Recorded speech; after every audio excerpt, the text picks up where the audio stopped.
I and Thou is a philosophical work by Martin Buber. First published in 1923, it examines the essence of human relationships and how they draw us closer to God. Critics regard it as one of the most influential philosophical texts of the 20th century.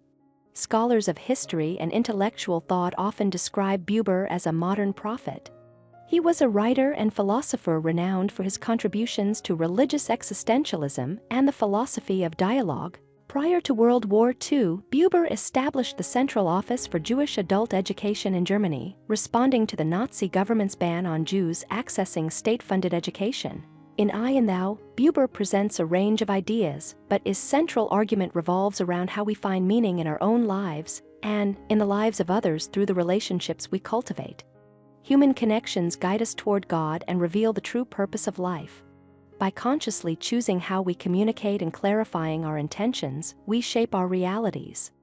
Buber distinguishes between two fundamental types of human interaction. The first is a direct personal engagement, I to thou. The second is a detached utilitarian engagement, I to it.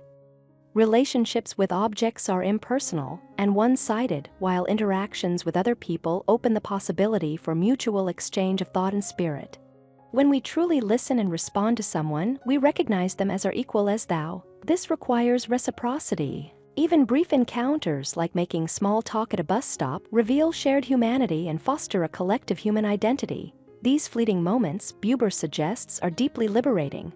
Interactions with objects, by contrast, remain one-dimensional. They do not bring us closer to God. Engagements with others, however, allow us to experience another's spirit and in doing so, move nearer to the divine.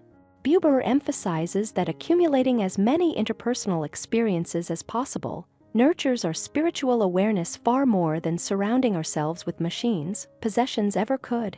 Buber presents God as the ultimate thou. Eternal and omnipresent, God is reflected in all human beings who are created in His image. Thus, connecting with others is also a way of connecting with God. Ideally, we would regard all humans as manifestations of the divine.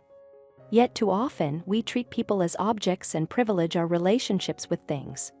Buber acknowledges that sustaining true reciprocal relationships with everyone is impossible. Many interactions remain superficial, where the I observes the it without deeper engagement. Eventually, everyone becomes an it in some context. The key, he argues, is recognizing that any I-it interaction has the potential to become an I-thou relationship. Relationships with objects or animals, by contrast, remain forever I-it. This potential is what distinguishes human connections from all other interactions. For example, a student seeking guidance from a professor may initially see the professor as a source of knowledge rather than a full human being. While the relationship begins as I-it, it can shift toward I-thou if approached differently. Ultimately, the only unwavering I-thou relationship is with God, who is present everywhere and in all things. Every interaction with humans, nature, or objects can be a channel to the divine. Though God is invisible, He communicates through people, animals, objects, and the natural world. We find Him when we choose to recognize Him. Buber observes that most people, often unconsciously, undermine this eternal relationship. Driven by materialism and the pursuit of immediate gratification, humans chase wealth and possessions rather than enduring spiritual fulfillment. This cycle leaves us empty and constantly searching for more. Breaking free from this pattern is essential to discovering God and nurturing our connection with the divine. Thank you for watching. If you enjoy this video, leave a like and subscribe.